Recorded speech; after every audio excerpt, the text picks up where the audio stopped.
Hello বন্ধুরা, hope you all well and good. আমি আবার চলে এসেছি আপনাদের কাছে আমার মিউচুয়াল ফান্ডের লাইভ পোর্টফোলিও নিয়ে।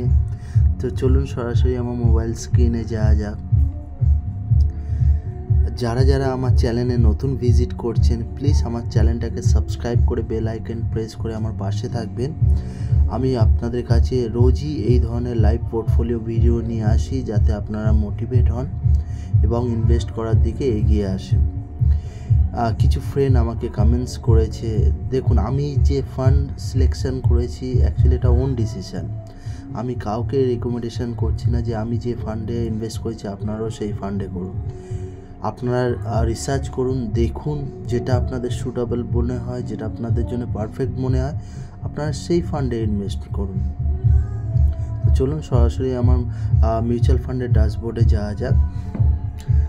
Last day excellent. লাস্ট ডেতে আপনারা দেখতে পাচ্ছেন আমি পজিটিভ রিটার্ন পেয়েছি। একদিনে রিটার্ন পেয়েছি আপনার 3489 সামথিং।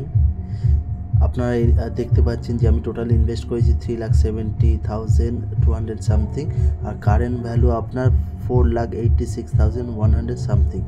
টোটাল আমি রিটার্ন গেইন করেছি 1,15,958 রুপিস।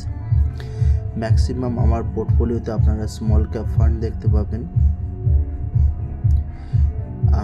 কিছু কিছু ফান্ডে আমি লং টার্ম ইনভেস্টমেন্ট করেছিলাম, লামসাম। দেখুন, আমি স্মল ক্যাপ ফান্ডকে প্রেফার করেছি, কারণ রিজন হচ্ছে যে আমার গোল মিনিমাম আমি 10-15 বছর কি 20 বছরের জন্য ইনভেস্টমেন্ট প্ল্যানিং করেছি, যার জন্য আমি রিস্ক নিয়েছি।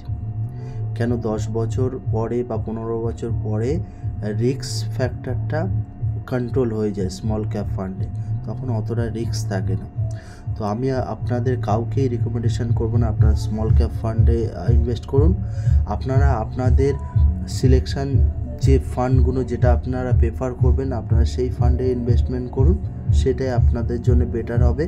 আমরা লাইভ ভিডিও আপনাদের কাছে এই জন্যে নিয়ে আসি যাতে আপনারা ইনভেস্ট করার দিকে আগ্রহ হন, যে ইনভেস্টমেন্ট কি সেটা আপনারা বোঝেন, কিভাবে আমরা প্রফিট গেইন করছি, লস কিভাবে হচ্ছে, এই ধরনের এক্সপিরিয়েন্স নেওয়ার জন্যই আমরা এই লাইভ ভিডিওগুলো আপনাদের কাছে শেয়ার করি। So thank you so much for watching my video.